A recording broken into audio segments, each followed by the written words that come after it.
I'm back in Brisbane now and ready to start a whole new chapter in my life. The one thing I really wanted to do was to buy a house for my daughter and I to live in. And of course I needed a job and a car. My brother helped me to get a car. He found me a nice little LJ Tirana or something, I think it was. Can't remember. I remember it was red because red goes faster. And then I was talking to Judy, and she was a bar attendant at the time, and she had been for many years. And she said, "Oh, Loretta, you'd be really good at it." And I went, "Oh, no, I don't like drunks, I don't drink and things." She said, "No, you will be good at it." And it was one job that I could do and be with my daughter through the day and have her sleep, because most bar attendants work of a night time. Especially when you're new coming into the industry, you always get the crappy hours. So I went and seen the local publican at the Capalaba Tavern and asked him if, I could have a job, but I had no training. He said, "If you go and do a bar course and come back and see me." So I did. I went and did a week-long bar course and learnt how to pull beer and do a few other whole glasses and all that kind of thing. And then I went back to the Capalaba Tavern and told him that I'd done a bar course and would he mind if I did a couple of hours free in his public bar on a Friday night to see if to pull a real beer, because all you learn at a bar course was to pour soapy water. And he agreed. So I went. So he was quite impressed with my skills and how I handled myself around the bar and things. And the other girls in the bar gave me a few tips and pointers in which was good, and they said, yes, she will be all right. So from then he offered me a job. They were having a disco bar start up, and they were renovating in the lounge bar for that. It was called the City Limits Dance Club. But it was going to be a couple of weeks before it started. And I said, okay, so anyway, I waited around for that. But a few days later, he rang me and asked me if I would be available to go and do a day shift, because they were short-staffed in the lounge bar and would I mind doing it. So I did.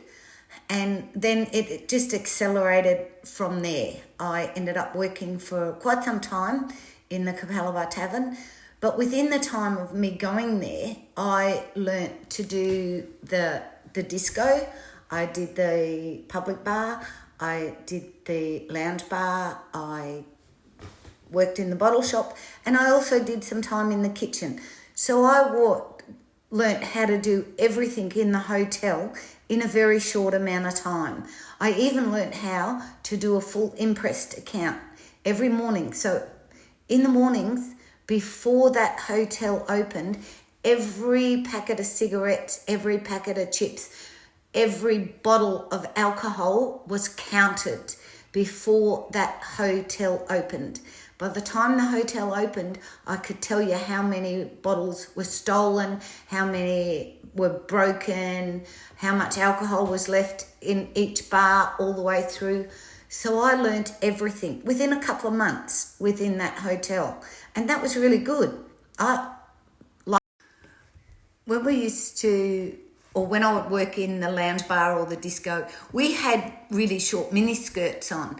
And I remember there was always this bunch of guys and they would put their money all the way over so I would have to reach. And I'm very short, so I used to have to really stretch and reach to pick up their money. And then they'd laugh and carry on, and I never realised what was going on. And they never did it to any of the other girls. And I said to one of the other girls one day, I said, why do they always make me stretch all that way over there to get their money, and they don't do it for anybody else? And she made me turn around and have a look behind me, and behind us was all these mirrors. And I didn't realise. So what they were doing was they were making me stretch, and with our mini skirts on, my skirt was coming up, and they were having a perv. Cheeky buggers. But I learnt then, nah, you put your money over here or I'm not serving you. I always had a really good relationship with all the customers in the hotels, especially usually in the public bars. I used to love the old guys, but I'll tell some more stories about that in the next hotel that I worked in. We were having a pajama party night in the disco one night, and my boss said to me, he said, Loretta, all the other girls will wear top to toe pajamas. He said, would you wear a little teddy to, do you have some nice lingerie to wear for the night? And I said, oh yeah, of course, I'll wear something. So I did, and I know there was photos taken of me at some stage, and they blew them up and hung them up in the bar for quite a while. I don't know whether they're still there. Well, they wouldn't be there now because the hotel's changed hands and been renovated and that. But I did. It was fun. I don't mind doing those things. I also had a really good relationship with all the staff in the hotel, except for one girl. She was a little bit kind of jealous of me. The guy that she really liked had something for me. But anyway, I remember one day my boss rang me at home. I was having the day off, and he said, can you come in as soon as early? And I said, oh yeah, sure. He said, but I don't want you to wear your uniform. I want you to wear business clothes. And I went, oh yeah, okay. He said, just come straight through the hotel and out to the flat at the back. And I went, okay then. And I got there, and he threw the keys to the hotel to me. And the assistant manager was sick, and he was sick. The boss was sick. And he said, I need you to run the hotel for me. And I went, oh yeah. I said, but what about these other girls, especially this one who was always a little bit jealous of me. I said, she's been here a lot longer, and, why can't you get her to do it? Because I don't like standing on anybody's toes. And he said, Loretta, you are the only one who has learnt every part of the hotel, and you are the only one who is not sleeping with me to keep their job. You're it. Please run my pub. So I did. For about a week, I suppose. They were both really crook for about a week. I was working in the public bar one night, and it was getting pretty late at night, and I was the only staff member in there because it was through the week or something, and there was this guy in there. He was a stranger. He hadn't been there before, and I can take a hell of a lot of flack from people, men. It doesn't bother me. I just sort of brush it off and laugh it off. But this one guy, he was relentless all night. And every time I walked past him or something, he would either pinch me on the ass or, and he was making horrible comments all night. So I filled up a jug of ice and filled it up with water. And I walked around the other side of the bar and I dipped it all over him. And I said, now cool your heels, buddy. And anyway, he ranted and raved and got the manager out, and I thought I was going to get the sack for doing that. And then he told the manager that I'd tipped this jug of ice water all over him, and he said, mate, you must be time to go home. He said, because if Loretta's done that to you, she can take a hell of a lot, then you've really deserved it. Time for you to go home. So that was really good that he stuck up for me. I worked day and night in the hotel for a lot of hours, and I saved up and bought my house, and that was really good. But I had a lot of gay friends at the time, and I bought a brand new house. It was being built at the time, so they hadn't fitted it out inside, so I got to choose the colours and the carpet and the kitchen and everything, and because because of all my gay friends' influences, I actually painted the house all pink all the way through. And I had kind of a pink kitchen with grey carpet. It actually looked really good. But it was the talk of the town. Everybody come in and say, oh, you're the one with the pink house, are you? And I said, yeah. But then when I decorated it all with greys and different colours, it actually looked really nice. But at least my gay friends were all happy being in there. But it was something to give everybody in the pub a talk. You know, they used to all talk about it, so that was good. It was fun.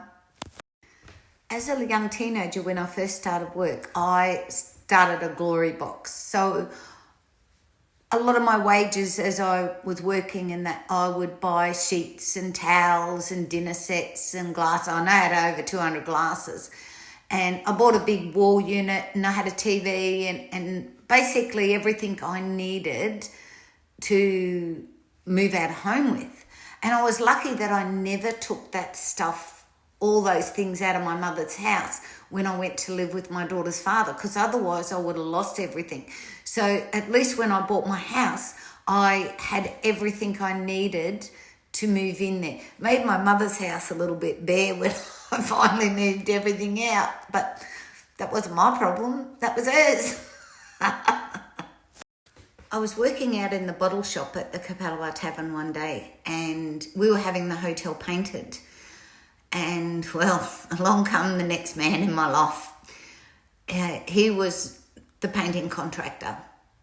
So he used to chat me up all the time. And anyway, we started going out together for a little bit. And then he would come and stay at my place from time to time. And he had 3 young boys and they would come every now and again. But he was in pretty bad financial state, not that he ever allowed me to know that. And I remember his car getting repossessed one night in my driveway. That's how much so. Here we go again, making another man rich. Start of a whole new chapter. I remember overhearing a comment from this man when he was talking with the other painters and whatever out there one day. And I should have known bloody better when I heard this, that he was saying how impressed he was that he'd hooked up with this young girl who was a single mum and 22 and she just bought her own house. Red flag should have come out then. Work was pretty scarce around there for him, so he got a contract job in Townsville.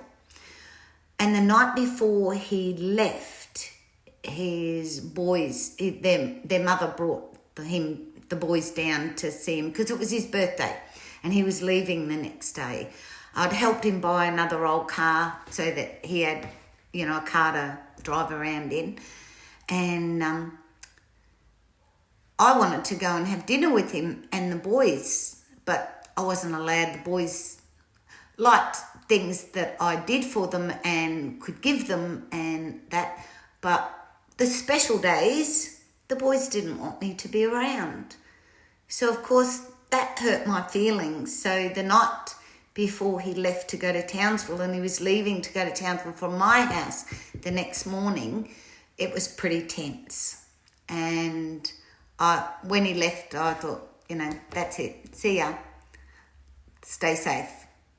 But more to that soon.